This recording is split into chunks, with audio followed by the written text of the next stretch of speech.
How did your parents monitor your screen time? My mother required every device in our house to be permanently mirrored to our living room TV because she believed that families who had secret digital secrets would eventually turn against each other. Mom had always been paranoid about technology corrupting her children. She started by reading our texts out loud at dinner and checking browser histories together as a family activity every Sunday after church.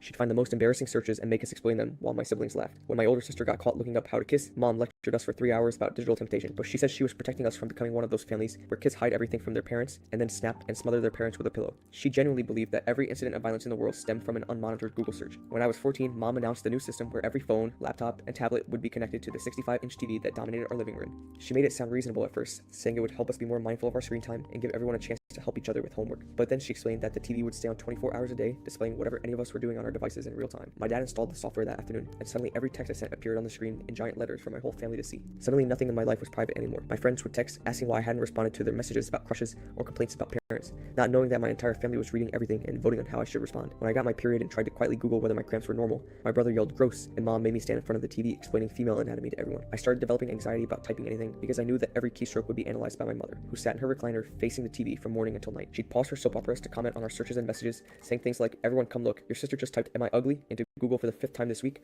or reading my private texts aloud in a mocking voice. "Bennett makes me feel so special. Aw, isn't that cute? I just wanted to be a normal girl." The system destroyed our relationships in ways Mom never anticipated. When my sister thought she'd found a loophole in the software to sex with her boyfriend in private, everything still appeared on screen during my grandmother's visit, including pictures that made Grandma faint and hit her head on the coffee table. My brother got expelled when Mom saw him Googling answers during an online test and called the school to report his cheating because honest families confessed their sins. She and Dad had a crappy marriage and would use the screen mirroring to launch their passive-aggressive fights in front of everyone, browsing divorce attorneys or dating sites knowing the other one would see and then blowing up the house screaming at each other. Every day was some new fresh hell, but I had a plan. I saved up enough money on my part-time job to get a burner phone. I thought if I had a device that wasn't connected to the home system, I could finally have some privacy. For 3 weeks I was free. I could text my boyfriend Bennett like a normal teenager and Google stuff without being ridiculed. But my sister found my phone in my room and couldn't wait to tattle on me to our parents. Once Mom knew I'd gone behind her back, she took her methods to a whole new degree. She installed cameras in my bedroom and bathroom, streaming those feeds to the TV too to teach me that privacy was not a word we use in this house. She called every parent in my grade with warnings about my digital prostitution and told them I was trying to corrupt their children. She made me quit my job and pulled me out of school, saying I'd proven I couldn't be trusted in public. The house became a prison where I couldn't even use the bathroom without my brothers watching on the living room screen. Mom started making me strip down to prove I wasn't hiding any devices on my body while she searched my clothes. When Bennett's mom called asking why I disappeared, Mom told her I'd been institutionalized for a sex addiction. She even filed a restraining order against Bennett using fabricated evidence that he was grooming me and called the police when he tried to check on me at our house. But when the police came to respond to her call,